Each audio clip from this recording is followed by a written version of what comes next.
সময়ের কণ্ঠস্বরে যুক্ত আছি আমি এস এম খোরশেদ, রয়েছি জামালপুরের দেওয়ানগঞ্জ রেলওয়ে স্টেশনে। অর্থাৎ ভোটের টানে বাড়ি ফেরা মানুষের এখন কিন্তু ব্যস্ততম সময় পার করছেন যানবাহনগুলোতে। অর্থাৎ যানবাহনের যে ভিড়, উপচে পড়া ভিড় কিন্তু আমরা বেশ কয়েকদিন ধরে দেখতে পাচ্ছি। তার প্রধান যেটি কারণ হচ্ছে রাত পোহালে ত্রয়োদশ জাতীয় সংসদ নির্বাচন। বৃহস্পতিবার সকাল 7:30 থেকে 4:30 পর্যন্ত ভোট গ্রহণ অনুষ্ঠিত এবং এই ভোটটি দেবার জন্য, অর্থাৎ ভোটকে উৎসবমুখর করবার জন্য ঢাকা থেকে কিন্তু ভোটের টানে বাড়ি ফেরা মানুষের এই মুহূর্তে যানবাহনগুলোতে ব্যস্ততম সময় ভিড় করছেন যাত্রীরা। অর্থাৎ রাত পোহালে কিন্তু ভোট গ্রহণ অনুষ্ঠিত হবে এবং সেই ভোট গ্রহণের জন্য দেওয়ানগঞ্জ রেলওয়ে স্টেশনে তিস্তা এক্সপ্রেস এবং কমিউটার রয়েছে এবং একতা মোট যে 4টি ট্রেন দেওয়ানগঞ্জে আসে এবং এই ট্রেনগুলো কিন্তু উপচে পড়া যাত্রীদের ভিড় লক্ষ্য করা গেছে।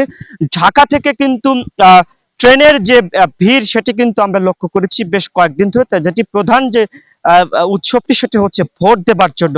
আমরা ভোটারদের সাথে কথা বলেছিলাম, তাদেরকে বলেছিলাম যে কেন আপনাদের এই বাড়ি ফেরা, অর্থাৎ তারা একই কথা বলেছেন যে ভোট দেবার জন্য তারা ভোটের টানে এসছেন এই গ্রাম এবং যে যার যেখানে ভোট রয়েছে সেই ভোটগুলো কেন্দ্রকে দিবার জন্য।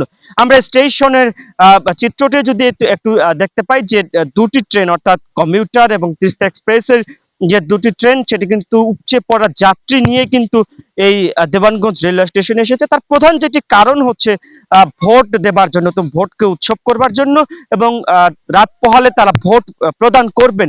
আমরা যদি আপনাদেরকে আরেকটু জানিয়ে রাখি যে জামালপুর 1 আসনে মোট 5 জন প্রার্থী প্রতিদ্বন্দ্বিতা করছেন। 128টি কেন্দ্র রয়েছে ভোট কেন্দ্র এবং 4,28,000-এর উপরে কিন্তু ভোটার রয়েছে এবং এই ভোটাররা কিন্তু অন্যান্য বারের তুলনায় এবছরে কিন্তু আসলে ভোটারদের উৎসবটা বেড়েছে। অর্থাৎ এই যে ঈদ উৎসব যদি একটু বলি যে ঈদের মধ্যে নারীর টানে বাড়ি ফেরা মানুষের কিন্তু উপচে পড়া ভিড় লক্ষ্য করেছে, কিন্তু এবার একটু ব্যতিক্রমে ভোটের টানে বাড়ি ফেরা মানুষেরা কিন্তু গ্রাম অঞ্চলে এবং যে যার মতো করে আসতে শুরু করেছে।